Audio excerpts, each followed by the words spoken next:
Una joven, que acababa de graduarse de la escuela secundaria, salió de un centro comercial y desapareció sin dejar rastro. La policía, junto con sus familiares y lugareños preocupados, iniciaron inmediatamente una búsqueda, pero no pudieron encontrarla. A medida que los investigadores profundizaron, descubrieron una serie de pistas escalofriantes que condujeron a una revelación inesperada e impactante. Uno que conmocionó a su ciudad y a toda la nación. Lauren Astley nació el 1 de abril de 1993 en la pequeña ciudad de Wallen, Massachusetts. Creció en una familia amorosa y era hija única. Cuando tenía 6 años, sus padres decidieron divorciarse, pero su padre se quedó en la misma ciudad y se mantuvo muy involucrado en su vida. Una vez, Lauren y su padre viajaron a Nueva Orleans para ayudar a los afectados por el huracán Katrina. A pesar de que era bastante joven, Lauren colaboró junto a su padre, trabajando para limpiar el desastre dejado por el desastre. Desde la escuela primaria, Lauren era muy activa en los deportes. Comenzó con el fútbol, pero más tarde descubrió su pasión por el tenis, donde logró algunos resultados notables. Pero su verdadero amor era el canto. Se unió al grupo de música de la escuela y comenzó a actuar en varios eventos con ellos.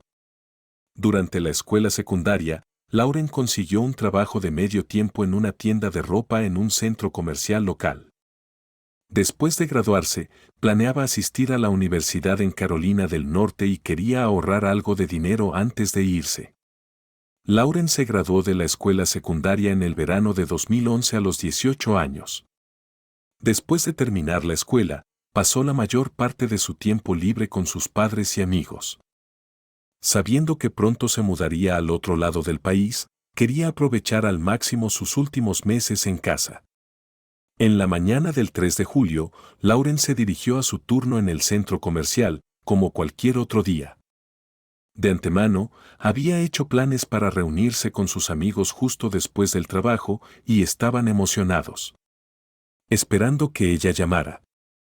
Alrededor de las 6:30 de la tarde, Lauren terminó su turno, se despidió de sus compañeros de trabajo y los dejó a todos. Sus amigos esperaron su llamada, pero por alguna razón, Lauren no se comunicó. Comenzaron a enviarle mensajes e intentaron llamarla, pero no hubo respuesta. Esto era inusual ya que siempre estaban en contacto entre sí. Al principio, pensaron que Lauren solo estaba ocupada y que les devolvería la llamada pronto. Mientras tanto, su padre también comenzó a preocuparse. Se suponía que Lauren pasaría por su casa después del trabajo, pero nunca apareció. Sus llamadas tampoco fueron respondidas. Poco después, se puso en contacto con los amigos de Lauren. Cuando se enteró de que no la habían visto ni sabido nada de ella en toda la noche, decidió ir a la policía de inmediato. Su pueblo era bastante pequeño, y los padres de Lauren no podían pensar en ningún lugar donde ella pudiera haber ido. El hecho de que no se reuniera con sus amigos y no respondiera a ninguna llamada hizo que temieran que algo malo le hubiera pasado. El departamento de policía local inició rápidamente una búsqueda y casi al mismo tiempo, los amigos de Lauren informaron que uno de ellos había visto su automóvil cerca de una playa junto a un lago. Los oficiales acudieron a la escena y encontraron el Jeep rojo de Lauren. Ella no estaba dentro, pero sí su bolso, su teléfono y su portátil, con las ventanillas bajadas. Esto generó preocupación inmediata para la policía. Los amigos y la familia de Lauren insistieron en que nunca dejaría su auto así con sus pertenencias adentro. Su padre estaba desesperado. Corrió a la playa y esperó en el agua, pensando que su hija podría estar allí. La policía registró el coche, pero no encontró señales de lucha, ni sangre, ni ninguna otra pista. Después de eso, comenzaron a peinar el área alrededor de la playa, pero no había señales de Lauren. Lo único que descubrieron fueron las llaves de su coche, que fueron encontradas en una tormenta cercana como si alguien las hubiera arrojado allí deliberadamente. En ese momento, los amigos de Lauren se habían reunido cerca de la playa y los detectives comenzaron a interrogarlos. Mencionaron que Lauren tenía un exnovio, Nathaniel, con quien había roto solo unos meses antes. Los amigos también dijeron que se había tomado muy mal la ruptura, por lo que la policía decidió ir a ver cómo estaba. Cuando se les preguntó si pensaban que Nathaniel podría haber lastimado a Lauren, sus amigos lo negaron unánimemente. Insistieron en que Nathaniel amaba a Lauren y que nunca le haría daño. Más tarde esa noche, los detectives fueron a hablar con Nathaniel. Les dijo que había estado en casa toda la noche. Su madre respaldó su historia, agregando que habían estado viendo películas juntos. Con eso, la policía lo descartó como sospechoso y cambió su enfoque a buscar en el área alrededor de la playa. Los familiares de Lauren, junto con docenas de otros residentes de la ciudad, se unieron a la búsqueda. Sus amigos se quedaron junto a su coche toda la noche, esperando un milagro que finalmente apareciera. Esa noche, la policía también examinó el teléfono de Lauren y encontraron algo interesante. A las 19:05 le había enviado a Nathaniel un mensaje con una sola palabra. 14 minutos antes, ella lo había llamado y habían hablado durante unos minutos. Esto era bastante sospechoso, por lo que los detectives decidieron visitar a Nathaniel una vez más. Admitió que Lauren había pasado alrededor de las 7 de la tarde, pero no había entrado ni salido de su auto. Hablaron durante unos 5 minutos, principalmente sobre la relación, y luego ella simplemente se fue. Explicó que esto parecía poco importante en ese momento, por lo que no lo mencionó antes. Nathaniel parecía completamente tranquilo y nada en su comportamiento levantó ninguna señal de alerta, por lo que la policía continuó investigando otras posibles pistas.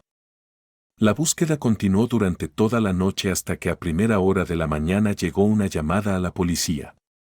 Una mujer había salido a dar un paseo en bicicleta por la carretera junto al río. Al pasar por un pequeño pantano, algo extraño llamó su atención y se detuvo. Tras una inspección más cercana, se dio cuenta de que era un cuerpo humano en el agua e inmediatamente llamó a la policía. Cuando los oficiales recuperaron el cuerpo, vieron que era Lauren Astley. También quedó claro de inmediato que se trataba de un asesino. Una cuerda elástica estaba envuelta alrededor de su cuello y había un corte notable. El cuerpo fue enviado a médicos forenses que confirmaron que el corte, junto con el estrangulamiento, fue la causa de la muerte.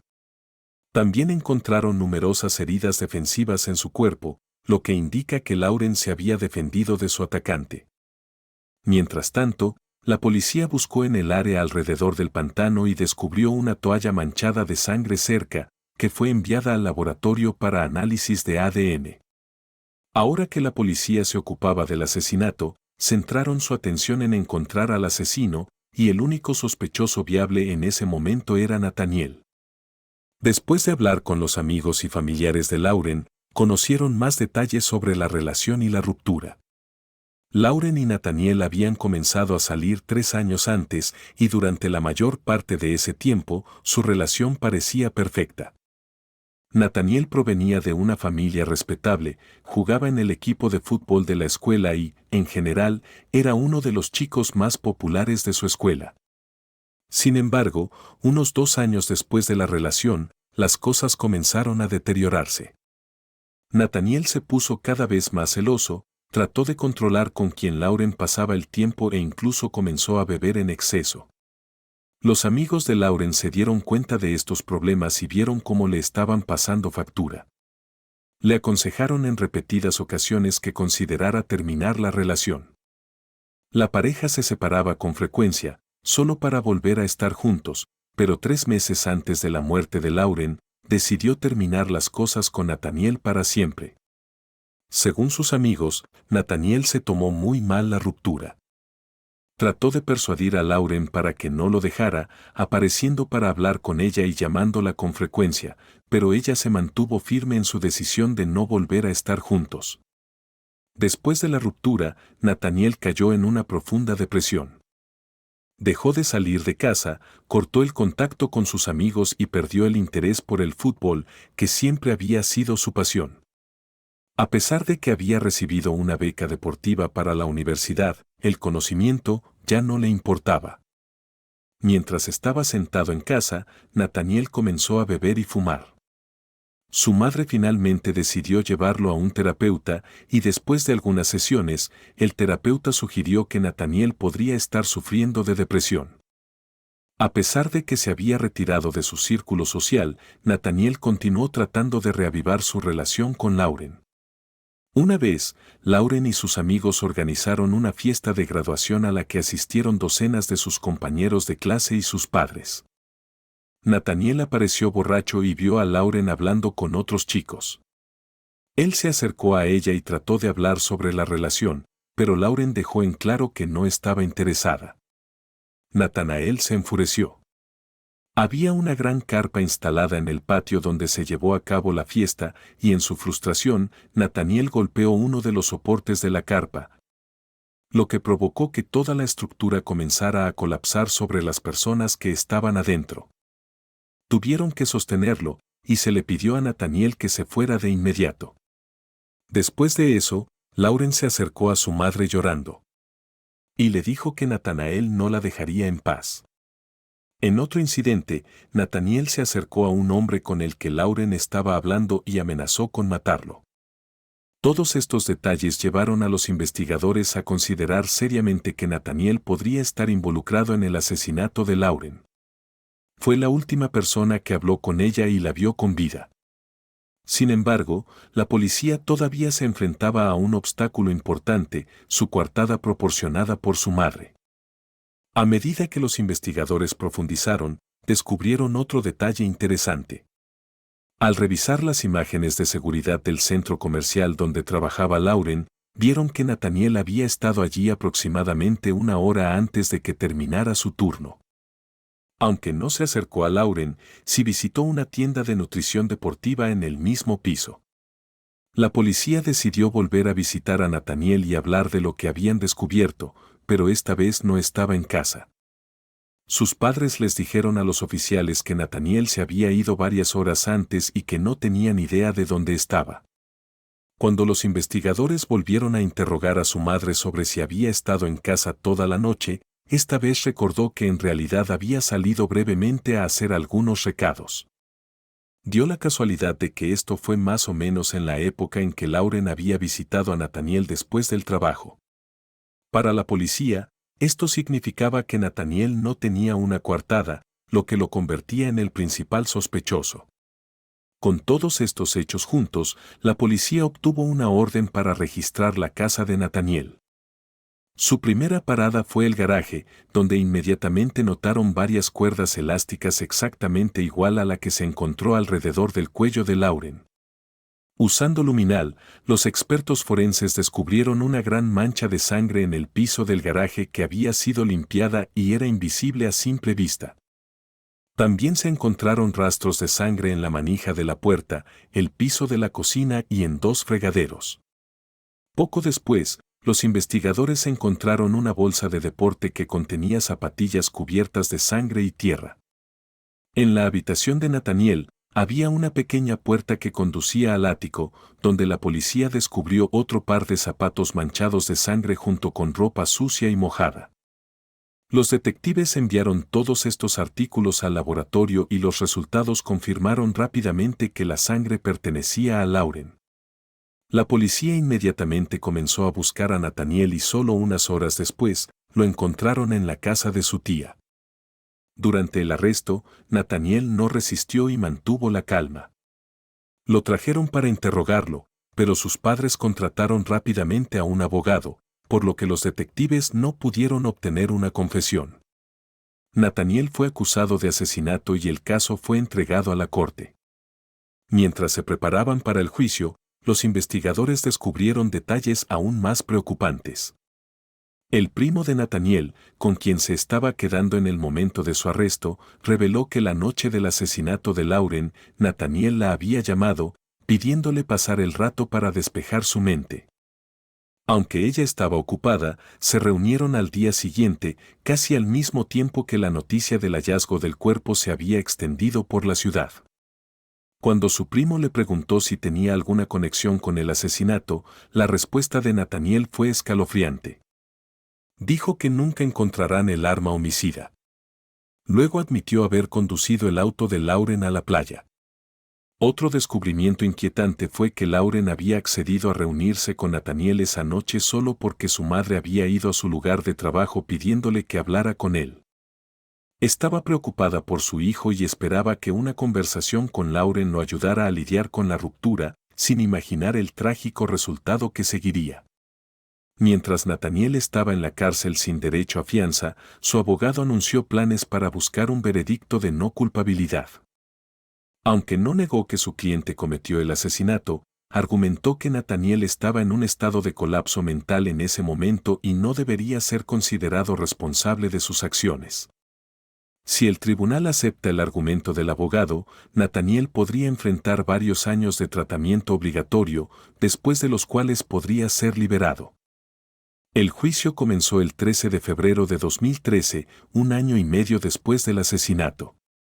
La fiscalía presentó su caso, argumentando que Nathaniel no solo entendió la gravedad de sus acciones, sino que había premeditado el asesinato. Según su versión, Nathaniel había acordado encontrarse con Lauren después de su turno cuando sus padres estarían fuera. Los detectives también descubrieron que le indicó a Lauren que no se estacionara en su casa, sino que dejara su automóvil en una calle cercana. Una vez que Lauren llegó a su casa, la llevó al garaje donde la apuñaló varias veces y la estranguló. Luego condujo su jeep hasta la playa, tiró las llaves en un desagüe pluvial y regresó a casa a pie. Nathaniel luego cargó el cuerpo de Lauren en el maletero de su automóvil y lo condujo hasta el pantano, donde arrojó el cuerpo al agua. Después, se fue a casa a limpiar las manchas de sangre. En particular, la policía encontró a un testigo que había visto a Nathaniel esa noche. Según el momento, el testigo lo vio regresar a casa desde el pantano. Estaba sin camisa y desde su coche sonaba música a todo volumen. El abogado de Nathaniel no negó haber matado a Lauren. Sin embargo, la defensa argumentó que el asesinato fue el resultado de un episodio psicótico temporal, alegando que Nathaniel no pudo controlar sus acciones. Razones. Varios expertos testificaron que Nathaniel tenía antecedentes familiares de esquizofrenia, lo que podría haber contribuido a su condición. También destacaron su participación en el fútbol, donde había recibido regularmente golpes en la cabeza. También argumentaron que Nathaniel sufría de depresión que afectaba su capacidad para comprender sus acciones. El propio Nathaniel dijo a los psicólogos que durante el asesinato sintió como si no estuviera en su propio cuerpo y no pudiera controlar nada. La fiscalía, sin embargo, insistió en que estas teorías no se alineaban con la evidencia. Argumentaron que Nathaniel atrajo a Lauren a su casa, la mató durante un periodo de varios minutos, luego se deshizo de su automóvil, transportó su cuerpo, limpió la sangre y escondió su ropa. La secuencia de acciones sugería un crimen bien planeado en lugar de un episodio repentino y de corta duración. Finalmente, el jurado declaró a Nathaniel culpable del asesinato y el juez lo sentenció a cadena perpetua sin posibilidad de libertad condicional. Después de que se anunció el veredicto, el padre de Lauren hizo algo inesperado. Se acercó a los padres de Nathaniel y los abrazó. Más tarde explicó que, ese día, ellos también habían perdido a su hijo. Su madre declaró que, dado que Nathaniel le quitó la vida a su hija, no debería tener derecho a vivir la suya propia y debería permanecer tras las rejas por el resto de su vida. ¿Qué piensan de este caso? Déjenos sus comentarios y muchas gracias por visitarnos.